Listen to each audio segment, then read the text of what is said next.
Good afternoon. It is my pleasure to welcome you today to the Society's virtual platform for a screening of our new documentary on Marbury versus Madison. I am Jim Duff, the Executive Director of the Supreme Court Historical Society. The Society is busy expanding our educational outreach and our civics educational offerings, and this is just a recent example. There will be more to follow. I believe you will learn much from this documentary, and for our teachers in the audience, I believe you'll have much to share with your students. Our panelists today are two expert resources within the Society who are well equipped to share these materials with you. Professor Timothy Huebner is the chair of the Society's Board of Editors and is a member of our Publications Committee. He serves as the Irma O. Sternberg Professor of History at Rhodes College and is the author of a number of books including Liberty and Union, The Civil War Era of Constitutionalism, and The Taney Court, Justice, Rulings, and Legacy. Claire Cushman is the Society's Director of Publications. She is the author and editor of many of your favorite Society works and books, including The Delightful Table for Nine and Court Watchers. Today, Claire and Tim will share why the Society has produced this important new documentary on Marbury versus Madison, and then we'll screen it for you. They will be taking questions from the audience via the Q&A box in Zoom, and we ask you to please ask as many questions as you can. Claire will also be sharing the classroom resources that the Society has in place to support the documentary. A survey will follow later today for everyone who registered in advance. We ask you to please fill that out. We welcome your feedback and it helps us improve our materials. With that, the Society's virtual platform is yours, Claire and Tim, and we thank you for sharing your insights with us today. Thank you, Jim, and welcome everyone to our webinar here today. I'm filling in for Don Ayer, who had originally planned to be part of our session, but I'm happy to be here. Once again, I'm Tim Huebner, and I serve as chair of the Board of Editors of the Society. And it's my pleasure to co-host this with of course, Claire Cushman, a familiar face and name, someone whom all of us know very, very well. We're focusing on here today a new documentary on Marbury versus Madison. And I guess, Claire, the Society has made other documentaries before, but maybe you could talk a little bit about why this documentary has been made and how it fits with the other efforts of the Society over the years. Thanks, Tim. Hello, everybody. Can everyone see me? Yes? Okay, so originally we wanted to make some materials for high school classroom teachers, and we thought about what we could contribute that hadn't already been done before. And we decided to avoid documentaries about landmark cases because those cases have been treated by other organizations and done very well. And we thought that we should maybe focus more on the interplay between the three branches. We looked at some of the other organizations and realized that there were a few things that were missing because judicial history tends to get sort of siloed. So the first documentary that we made was on FDR and the court packing episode of 1937, which of course has the president asking Congress to increase the size of the Supreme Court. We used a lot of the wonderful illustrations from that era, cartoons especially. And then the next one we did was on the 1876 election. We looked at it a little bit differently than it's usually taught in schools. It's usually about the sort of the dividing line between the promise of Reconstruction and the terrible disappointment of Jim Crow. We looked at it differently. We looked at it as Congress appointing a commission that includes 5 Supreme Court justices to resolve a disputed presidential election. You know, the lawyers for the Democrat and the Republican Party who were contesting the votes in the 3 states argued their cases in the Supreme Court room. So we thought that was an interesting episode in sort of Supreme Court history and separation of powers topics. But for our third topic, to really get to the understanding of this, how the system of checks and balances are set, we wanted to go back to Marbury. Now, of course, do teachers need a new Marbury video? There are a lot out there. We looked at them. Is it an overdone topic? Of course, it's incredibly important. So we were very lucky to have a focus group of teachers at the Third Branches Institute. We showed these teachers clips from several of the existing documentaries that are out there, and solicited their feedback. Most of the videos tend to sort of compress the story behind the case. They use computer generated graphics, and they tend to cut as quickly as they can to the holding of the case and talk about judicial review, which is, of course, perfectly understandable. That's the most important part. There were a lot of interesting approaches. I think the State Bar of Georgia made one where the Writ of Mandamus is personified as a sort of talking preacher named Mandy. So they got points for creativity. But clearly everyone's struggling to make this sort of dry and weighty subject, accessible. How do you make Marbury accessible and understandable? We looked at the Annenberg Center, and they have terrific videos. And oddly, they didn't have one on Marbury. They have a great one on McCulloch versus Maryland, though. So when we talked to the teachers, they didn't seem to be quite satisfied with the offerings. And we asked a whole bunch of questions, including, should we hire a young celebrity to be the narrator to grab students' attention? No, they didn't think that was a good idea.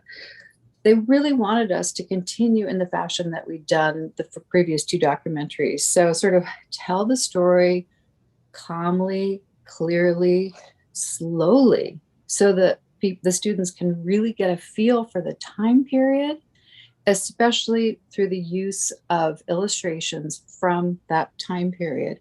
And also let them hear the voices of the characters in the story. So we thought, okay, we can try this. We knew that the teachers wanted us to keep it under 15 minutes, preferably 12. We didn't get to 12. Even 15 was a struggle to condense the story. We divided the story into 12 segments, the way we'd done with the other documentaries. Each segment sort of tells the complete mini story, so the teacher can stop the video, ask questions, offer, additional clarification. But the truth is, as Tim knows, this is a tough story to tell, whether you're teaching it in middle school or law school or to history students. This is hard, and it's attempting to just cut straight to the holding and just go right into judicial review or original jurisdiction questions. The problem with telling the story behind the case is that, at first it seems it's a story about the president packing the court, but then no, it's actually about these justices of the peace who don't even have lifetime appointments and no salary. Then it seems to be about Congress repealing these new positions for these judges, but no, that's resolved in Stewart versus Laird, which is a different case, which, by the way, we do include in our Marbury video. So it really should be Marbury versus Madison with Stewart versus Laird. So then it also seems to be, is the writ of mandamus, compelling Madison to do something? Well, no, then it's really not about that. It's the original jurisdiction and the Judiciary Act of 1789. And then finally, you can just sum up the whole thing and be like, well, it's really just about Marshall seizing this opportunity to establish judicial review. But wait a minute, is that a new concept? I don't know. So once we've gone through all of those twists and turns and we're completely confused, we say, okay, how can we help teachers to teach this topic? And by the way, hats off to everyone who teaches this middle school through wherever. I'm in awe of you all. So what did we do? We wrote the script, we hired a narrator, we gathered all the images, and we quickly realized that 1803 was a tough time for images. There are lots of gorgeous oil portraits of the main characters, the presidents, the justices, Marbury. There's some documents of the case. We got headlines from Democratic, Republican newspapers, Federalist newspapers. We had scenes of Washington, Marbury's house, but there wasn't enough material to match the narration, to match the script. So we kind of scratched our heads and we considered, should we go to computer generated graphics? Should we just do that? What should we do? Too expensive is the short answer. Then we considered adding 3D architectural renderings of the rooms where it happened. There are 2 rooms. One is Committee Room 2 in the Capitol building. You remember that only the north wing of the Capitol had been completed at that time. So the justices had to hold session in a very small, cramped little committee room that they shared with other committees. So, we wanted to show that to very symbolically make the point that the judiciary was the weakest branch. We also had great text descriptions of that room from the architect of the Capitol, what the windows look like, the mantelpiece, the fireplace, all of that. So we thought that would be exciting. Then we have the room where it happened too, which is the Stellies Hotel. And that's where the justices were lodging during the 1803 term. And it's very close, or it was very close to the Capitol building within walking distance. And it was a luxurious hotel. And the justices, we know, deliberated the case there, not in the committee room. The most important thing that happened was obviously that Samuel Chase had an attack of gout and could not walk over to the Capitol. So JohnMarshall delivers the opinion in the front parlor at Stellies Hotel. And apparently, he spoke for 4 hours. This is a long, long opinion. People heard it was going on and walked over from the Capitol and filled up the front parlor. But there are no images of Stellies Hotel. It burned down. It burned down a few years later, and there's almost no text description. So we thought, okay, we're going to use Gatsbys Tavern in Alexandria, which was same time period, same similarly luxurious hotel. It's been reproduced in the Metropolitan Museum of Art, its main parlor. The whole setting, the windows, the mantelpiece, we thought, great, we'll give this to an architect. We'll get these 3D renderings. This will be exciting. Well, way over our budget, not even close. So next thing we said, all right, let's just look at the 5 key scenes that we need to get for these students to be able to visualize what the story is in this case. So we said, okay, Adams signing the midnight appointments, Marshall as Secretary of State, affixing the Great Seal with the sealing wax to the commissions that don't get delivered. Charles Lee arguing the case in Committee Room 2. Of course, only one side argued that Jefferson didn't want anyone to respond. So it's not really an argument. It's a one-sided case. So that we wouldn't have a second image for that. Then the justices deliberating in the hotel, Marshall delivering the opinion, and lawmakers crowding in to hear him. So those were the key scenes we wanted. And we were really fortunate because we found this wonderful illustrator named Trevor Irvin, who lives in Atlanta. Actually, when I say we, I really mean Dave Buckout, whose company Inheritage produced this documentary. And he's been a wonderful collaborator to the Society on our previous documentaries and other projects. So this illustrator, we gave him all of these sort of historically accurate descriptions of what the justices look like.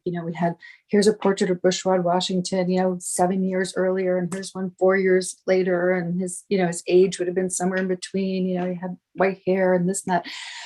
The clothing, the rooms, as I said, we had all the detail. So we give them to Trevor, and he does something magical. He takes the historically accurate details, but he uses color and light, and he makes it modern and exciting, like almost a little bit of a Marvel comic look to it.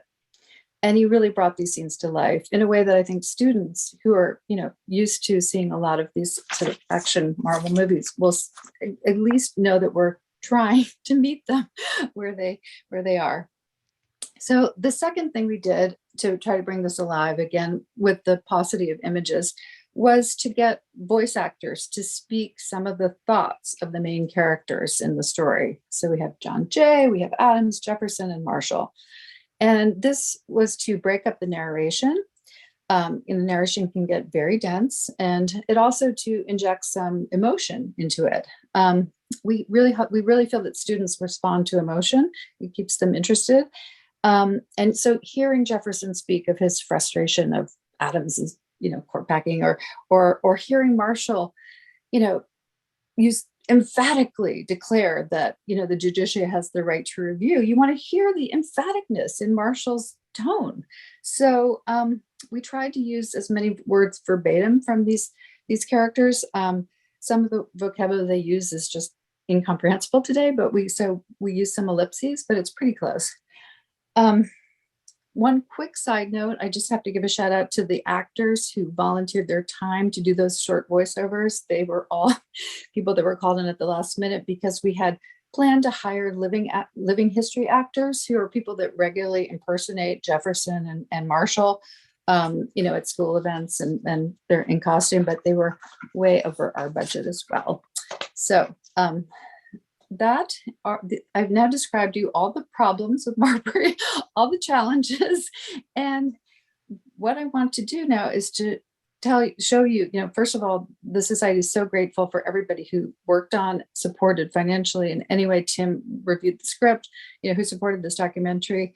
And again, I just want to reiterate that this is an effort to tell the story calmly, clearly, completely, under 15 minutes, so that then the teachers can then tease out or drill down on the parts of the story that they want to, mostly the last chapters on the holding, and then take it in whatever direction they want. So after we watch it, we will then look at some lesson plans to accompany it. And so now I'm going to share.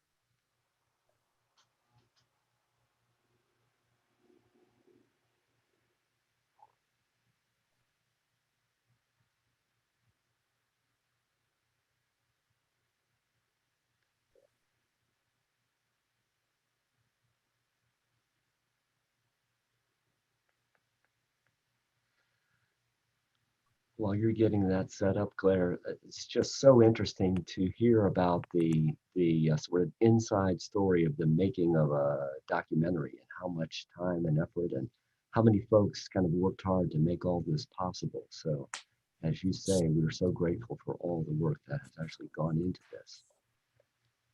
And it is a rich and interesting story that, obviously needs to be told. We don't want to skip straight to the holding. And it's a virtual who's who of the early national period if you think about all the characters involved here. In 1800, Thomas Jefferson was elected the third president of the United States. His inauguration in March 1801 marked the first time in the short history of the new nation that a political party handed power to its rival. Federalists had held the presidency under John Adams, but Jefferson was a Democratic Republican. The election also changed Congress, as Democratic Republicans won more seats than Federalists. The judicial branch, however, was not subject to elections. So while Adams allowed for the peaceful transfer of executive power, he tried to extend Federalist control of the judiciary. Before leaving office, Adams pushed Congress to pass the Judiciary Act of 1801, which created new circuit courts. This gave Adams the opportunity to pick members of his own party to preside over these courts as lifetime appointees. This would keep Federalist majority control over the third branch of government. Adams' brazen court packing angered Jefferson. His opposition led to a constitutional crisis about the interplay of power among the executive, legislative, and judicial branches. The crisis was resolved by a case brought before the Supreme Court. Here is the story of Marbury versus Madison, the most important legal decision in American history. In December 1800, an ailing Oliver Ellsworth, third Chief Justice of the Supreme Court, resigned. Outgoing President John Adams asked Secretary of State JohnMarshall to send news of the vacant position to John Jay, who had served as the first Chief Justice. Adams wanted Jay to return and replace Ellsworth. Jay declined. The Supreme Court is the last resort for delivering justice to the nation. Accordingly, it must have the confidence and respect of the public, not their neglect and indifference. But under the present system, I doubt the court will ever possess any meaningful authority, stature, or power. Jay was right in that the judicial branch was constitutionally designed to be weaker than the executive and legislative branches. At the time, state courts decided most legal disputes, and the Supreme Court had never struck down a federal law. Not even meriting its own building, it borrowed a cramped committee room in the Capitol to hold court sessions. Secretary of State Marshall was not surprised Jay declined to return.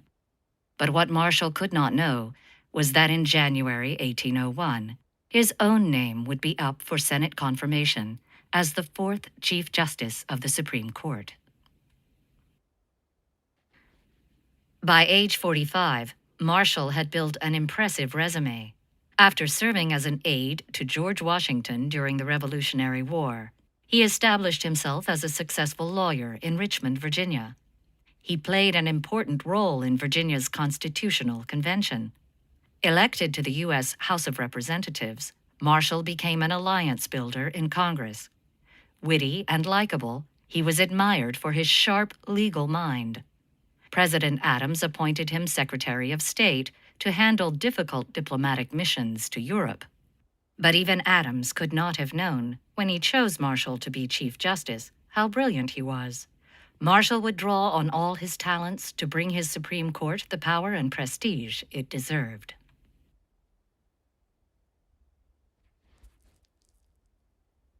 Just weeks before Adams transferred the presidency to Jefferson, the Federalists in Congress passed the Judiciary Act of 1801. This act created 6 new circuit courts to handle appeals and serve as intermediaries between local trial courts and the Supreme Court. Adams was thankful to have 16 new judicial seats to fill with judges. His appointees, mostly Federalists, would prevent the incoming Democratic-Republican administration from taking control of the judiciary in addition to the presidency and Congress. I shall secure the future of the judiciary by blocking Mr. Jefferson from making lifetime appointments of judges. In his last days in office, Adams submitted his 16 nominations to the Senate, which voted to confirm them. He then stayed up late on the eve of his departure. At his desk in the President's house, Adams formally signed the legal documents appointing the midnight judges.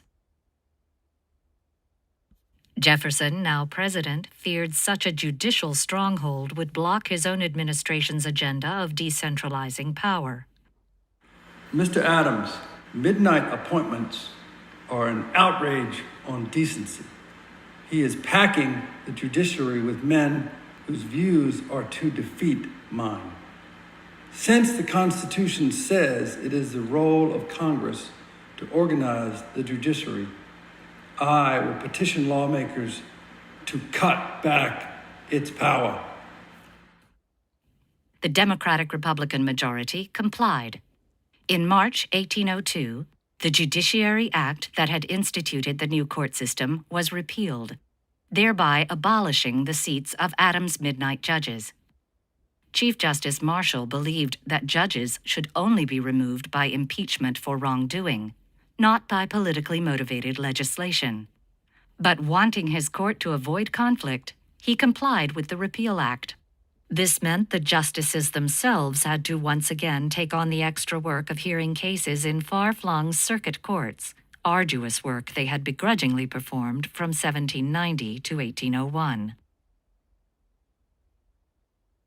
As well as the 16 federal judges, the Judiciary Act of 1801 gave Adams last-minute authorization to appoint 42 justices of the peace in the District of Columbia, which had just been made the nation's capital. Justices of the peace served 5-year terms and drew no salary. Their job was to resolve minor disputes by leveling small fines. The president's nomination of prominent Washington businessman and leading Federalist William Marbury for one of the positions was rushed to the Senate, where it was hastily confirmed.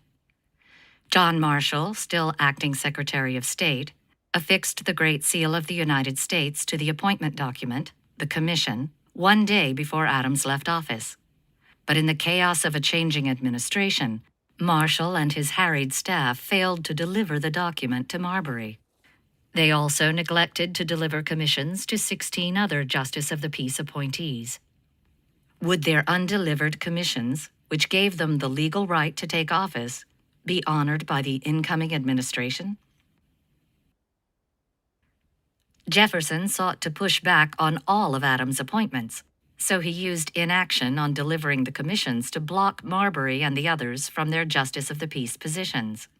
Angry, Marbury hired Charles Lee, who had served as Attorney General under Adams, as his lawyer. Lee requested that the Supreme Court compel delivery of the commission to Marbury and 3 other men owed Justice of the Peace jobs who had joined Marbury's lawsuit. He asked the court to issue a writ of mandamus, which is a command from a higher court ordering an inferior government official to fulfill his duties. Chief Justice Marshall issued the writ to James Madison, Jefferson's new Secretary of State, as it was Madison's department's job to deliver the commissions. But as Jefferson's closest advisor, Madison simply ignored it. His refusal to comply with the mandamus led to Marbury's lawsuit being tried in the Supreme Court. That it went there directly, as original jurisdiction, without first being tried in a lower federal court and then being appealed, would become important in how the case was decided. Meanwhile, a viciously partisan debate over the writ of mandamus flared in Congress. Federalist senators argued that the Supreme Court had the power to decide that members of the executive branch acted unconstitutionally by disobeying the writ. The Democratic-Republican senators disagreed. In their view, it was strictly the power of Congress, whose legislators are directly elected by the American people, to place checks on the executive branch. Unelected judges, they protested, had no right to force the executive branch to obey an order of the court. Along those same lines, Congress debated the constitutionality of the Repeal Act, which had taken away the new judgeships. Chief Justice Marshall faced a dilemma. If I back down and let Mr. Madison ignore my order, I risk having this court exposed as powerless because we have no way of enforcing our decisions. But if I force him to comply, Mr. Jefferson might ask Congress to impeach us. Was there a way for Marshall to resolve this predicament and assert the independence of the Supreme Court from partisan politics? And how could he proclaim the court's authority without the other 2 branches feeling that their power was threatened and provoking a showdown? As part of its power play over the judiciary, Congress had shut down the Supreme Court by preventing the justices from holding session for 14 months. This was a tactic to delay hearing Marbury's case and a second case, Stewart v. Laird, which questioned the legality of the Repeal Act. Finally, in February 1803, Attorney Charles Lee stood before 4 of the justices. 2 were absent due to illness, in the packed committee room serving as their court, to argue Marbury's case. A skilled lawyer, Lee was an ardent Federalist and an old friend of Marshall's. Mr. Madison is Secretary of State and thus a public servant. He is not above the law. He must comply with this court's writ of mandamus and reissue the commissions to my clients. They have established the right to the job to which they have been duly appointed. Lee's closing statement framed things in a larger way. Because justices of the peace were minor judicial officials, he said, the case was more about upholding the independence of the judicial branch. To argue the opposing side, the Jefferson administration would have normally used its Attorney General, Levi Lincoln. But in a challenge of the Supreme Court's authority, Jefferson refused to send a lawyer to represent the government. Over the next 2 weeks, the justices met privately to deliberate the case. How would the court rule? The justices decided the case unanimously. On February 24th, Marshall read the court's opinion. It took him almost 4 hours to read its 10,000 words. The Senate approved Mr. Marbury's appointment. The President signed the commission, and the Secretary of State sealed it. Mr. Madison thus acted in plain violation of Mr. Marbury's right to his commission. Subsequently, Mr. Madison has not shown cause as to why he should disobey this court's order to reissue the missing commission. Then, to everyone's surprise, Marshall went on to introduce a new concept not in Lee's arguments. He focused on the Judiciary Act of 1789, enacted by Congress to establish the structure of the federal court system and define its powers. The Chief Justice reasoned that his own court had violated Section 13, the part pertaining to writs of mandamus issued by government officials to courts. He held that it limited the Supreme Court to hearing complaints about this type of writ only on appeal. So instead of going directly to the Supreme Court, Marbury's case ought to have been tried first in a lower federal court. Had he lost there, Marbury could have appealed to the Supreme Court, where the justices would have then had legal grounds to issue the mandamus as an exercise of their appellate jurisdiction. Because this protocol was not followed, the writ of mandamus, which Madison ignored, was deemed invalid. Marbury and the other plaintiffs lost their case. They would not get the jobs promised to them by Adams. Chief Justice JohnMarshall tactically gave up a small battle over enforcing the mandamus to assert a much greater power.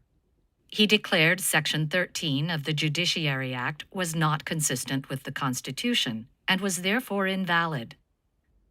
The words in the Constitution are a higher form of law, more fundamental and paramount than any act passed by Congress. The Constitution is the supreme law of the land, which means that any law which is inconsistent with it is void. Who, then, has the authority to interpret the words of the Constitution? Unelected judges or members of Congress chosen by the people? It is emphatically the province and duty of the Judicial Department to say what the law is. Judges who apply the rule to particular cases must of necessity explain and interpret that rule. Giving the judicial branch this interpretational responsibility meant the Supreme Court had the power to decide whether an act of Congress or an order by the executive branch was in violation of the Constitution. The power Marshall was asserting is called judicial review. It was not a new concept. State courts were already allowed to find state laws unconstitutional, and delegates to the Constitutional Convention had spoken explicitly about giving federal courts the same authority. But judicial review was not spelled out in the Constitution. Marshall used the constitutional crisis surrounding the Marbury case to establish the Supreme Court's authority to strike down executive or congressional acts it judged to be unconstitutional. Marshall's masterful decision in Marbury v. Madison managed to expand the High Court's power while diplomatically averting a showdown with Congress. Only a week later, the court again rose above factional party politics when Justice William Patterson issued a short ruling in Stewart v. Laird. The Federalist-dominated Supreme Court voted unanimously not to strike down the Repeal Act. That was the act Democratic Republicans had passed to abolish the circuit court seats former President Adams had worked to fill with the Federalist midnight judges. Although President Jefferson complained about the twistifications in Marshall's logic, the Democratic Republicans accepted the Marbury v. Madison decision. This was because Marshall had chosen to assert judicial review with a case that recognized the power of Congress and limited the court's power. The Supreme Court has since relied on the Marbury precedent to ensure that government acts comply with the Constitution in a variety of pivotal cases affecting the political, economic and social fabric of the nation.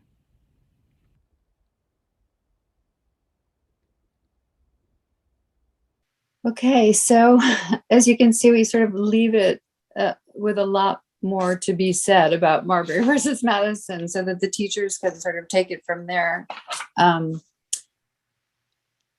So Tim, do you think, should I start walking through some of the lesson plans? Sure, I think so. Maybe at this point, if you have lesson plans to share from the website, you could keep sharing your screen as it is and kind of walk us through some of those. And maybe we could spend a few moments on that as we're waiting for questions to sort of come in, and then we can answer some of those questions and talk a little bit about the significance of Marbury. So why don't you go ahead and show us what other resources you have for teachers? When we were talking with some of the teachers in the focus group, there's definitely a demand for teaching materials for middle school students, which kind of surprised us. And obviously this documentary is pretty sophisticated, but I do feel that middle school teachers can, extract parts of it that would be appropriate for middle school students. Certainly just using the illustrations or some of the voice narration. So here we are at landmarkcases.org. Street Law, who is the society's partner that we help fund, has made these lesson plans, and we really think there are actually a lot of great lesson plans out there about on Marbury, but this is the one that we're really recommending to teachers. So I'm going to just give you a quick sort of overview of it. The most important thing is that you can see there's a section for students that has all the PDF materials that you can just download and give directly to the students that are perfectly formatted for the students to answer the questions, fill in the blanks, whatever is required of them. So that's very convenient for teachers.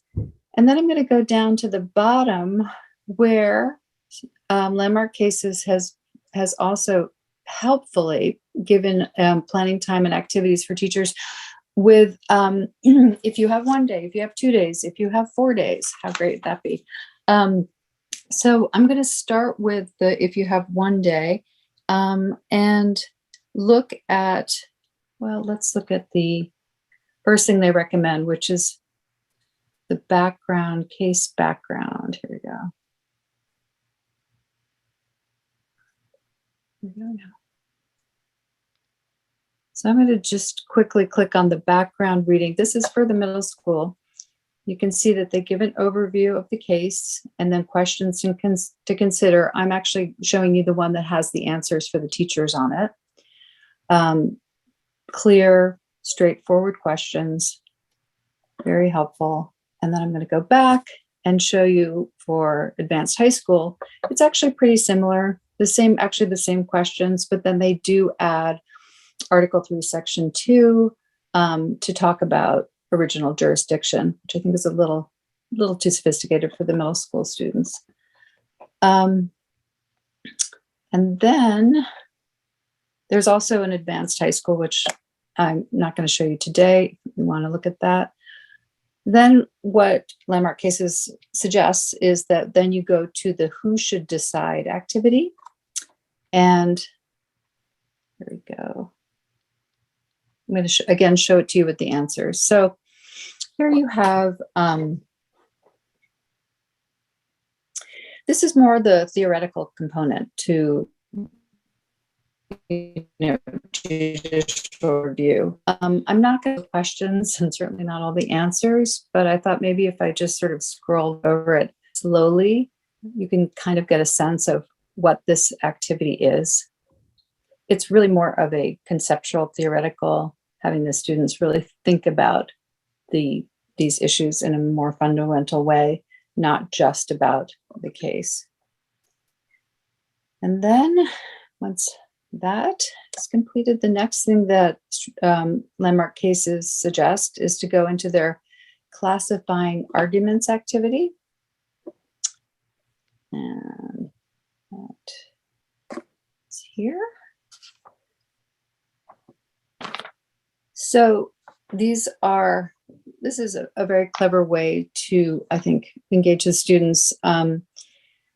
they have the argument, they have a short argument snippet, and then if the argument supports the petitioner, the student answers Marbury. If it supports the respondent, they answer Madison.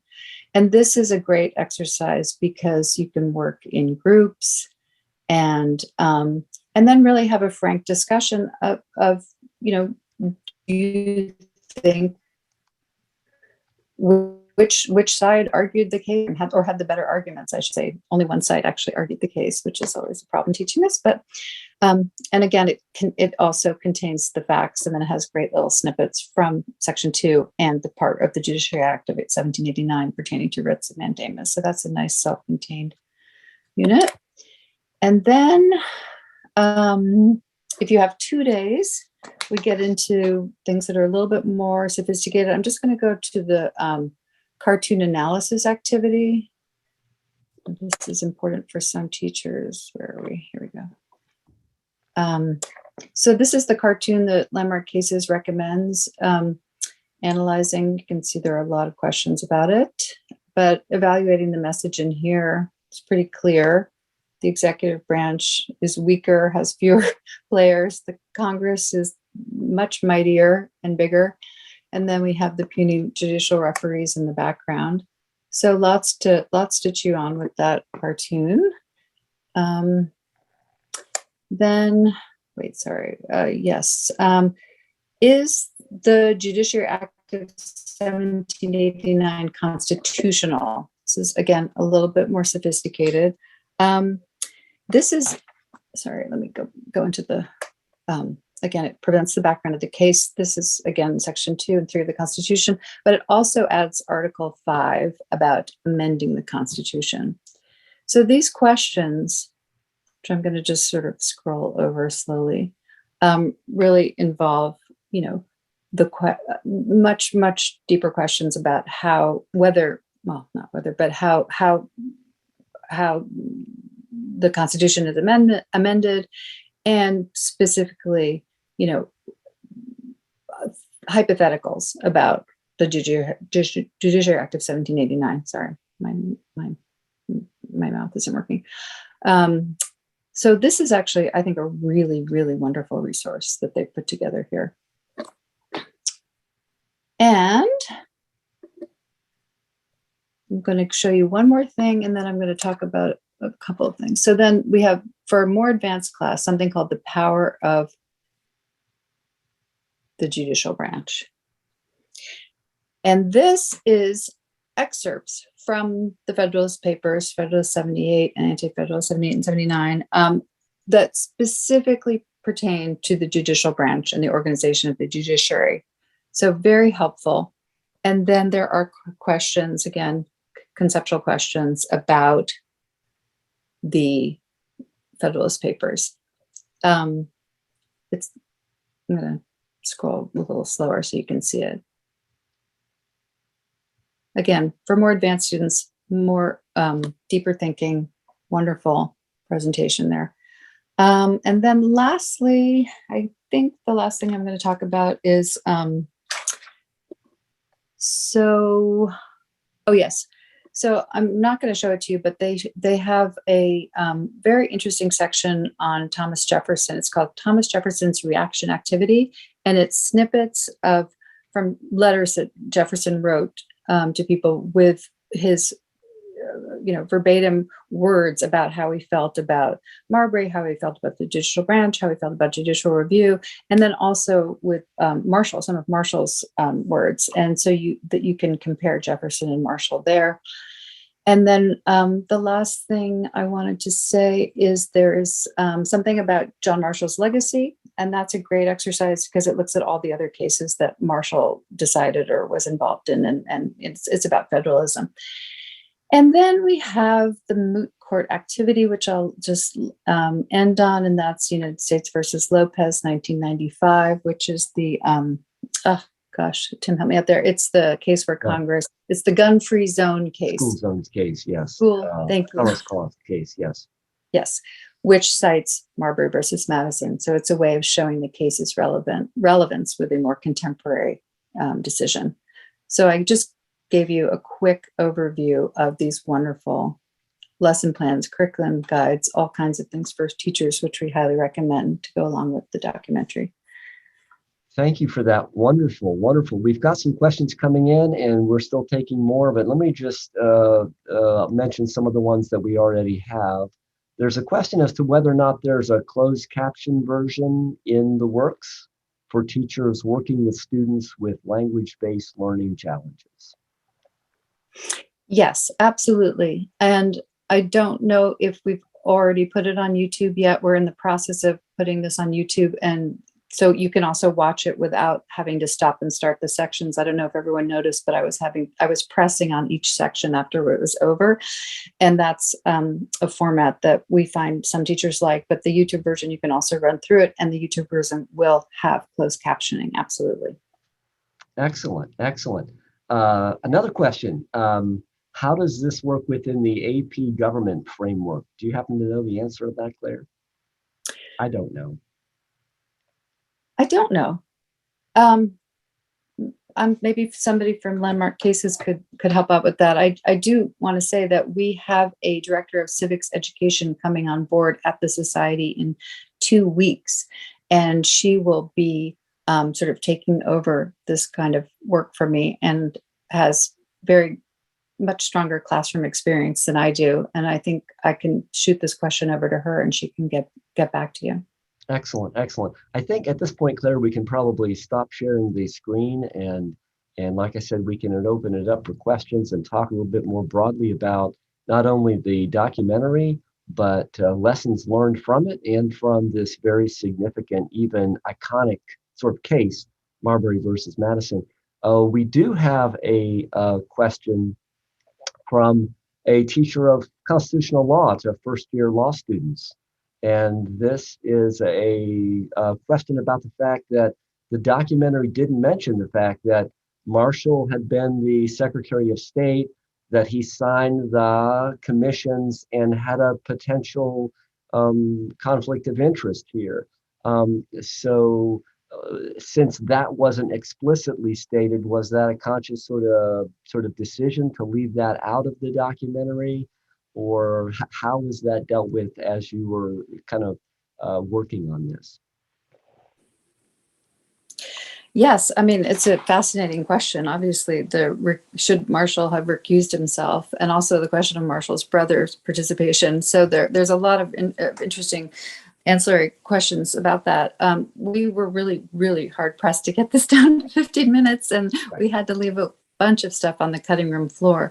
So, but it's, it really begs the question, should there be specific curriculum materials that are targeted to those kinds of questions? I don't know, Tim, when you teach Marbury, or if you teach Marbury, how do you handle that? Well, right. So that question does come up when I teach Marbury, and it's an interesting one in that, of course, we know the evolution of the idea of what is the appropriate role for a justice of the Supreme Court. And really, it's more of a 20th century notion that a justice would actually recuse himself from a case. And I even point out that there's another case, Martin versus Hunter's Lessee, that the Marshall Court heard in various iterations over a period of several years, where Marshall had some interest in some of those properties that were actually part of that case. He did not actually recuse himself from any of those instances either. So it's an interesting question, but I think it's more of a matter of evolving standards over a period of time. And of course, there is much more of a sort of fluidity when it comes to people moving in and out of the political world and the sort of judicial world in the late 18th and early 19th century. In fact, I'll just plug an article that's coming out in the next issue of our journal by Rachel Sheldon that talks about the fact that, in the early 19th century, there are justices of the Supreme Court who were trying to run for president while they're actually sitting on the bench. So some of the things now that we say would never be sort of permissible for justices of the U.S. Supreme Court, those weren't necessarily the norms or the rules yet back in the early 19th century. And I think that's certainly true in this case. We can take more questions. We do have a few minutes left, but maybe Claire, you and I could take just a few minutes to think about the significance of this case. I mean, it is interesting that the society had not made any documentaries about any other landmark cases, and you chose to focus on sort of Marbury as opposed to another case. Is it the most important case in American constitutional history? What do you think? And if so, why? It did make the judiciary branch stronger. And in terms of checks and balances, having it not be the weakest branch anymore. And Marshall really used this decision to do that, to accomplish that. I mean, there's two elements here. One is judicial review, but the other is just he managed to somehow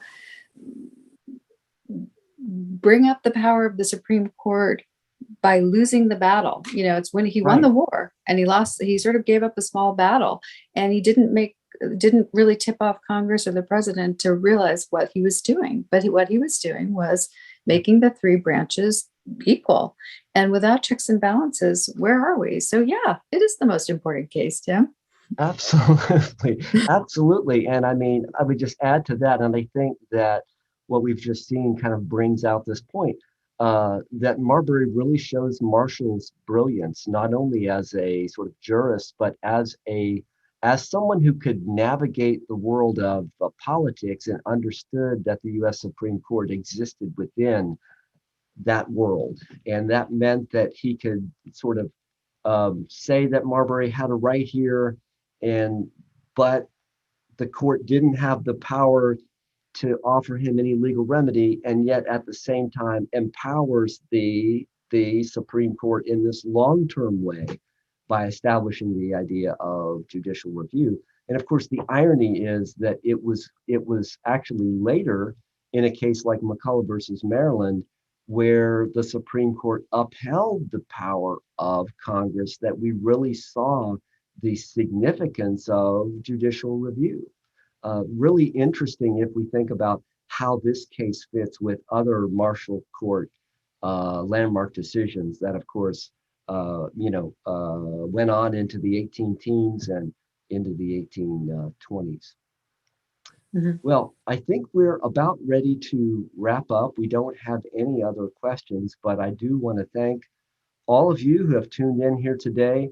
And just want to leave you with a few websites to know. Of course, that's supremecourthistory.org is the Society's website, and it is where anyone can access the documentary. Is that right, Claire? Mm-hmm. And also, excellent. And also landmarkcases.org, which you were showing us earlier, is where folks can find all of those resources that you shared previously. You will be getting a survey if you were part of our webinar here today. So you'll be getting a survey. We hope that you'll send that back to us. And we hope that there will be other documentaries down the road. Are there any plans for the Society to make any other documentaries, or is this kind of one by one, we'll sort of see what might happen next? I don't know. Do you have any good ideas, Tim? What would you look for? It is a great question that maybe folks could, if they do have ideas and as they're filling out surveys, they might indicate that, if they would want the Society to make another documentary on a landmark case, what would it be? There are certainly many others out there that would be candidates. Dred Scott, Lochner versus New York, Brown versus Board, Roe versus Wade. There are many that we can certainly talk about, but we're really glad that we have this documentary. It's accessible, it's brief, it tells this rich background story in a very interesting way, and we think it'll be really useful for all of those out there who teach the history of the Constitution, the history of American government, and certainly the history of the Supreme Court. Anything else you wanted to add, Claire? No, just again, my thanks to everybody who funded, participated, encouraged this happening, and especially to the teachers. My thanks to them.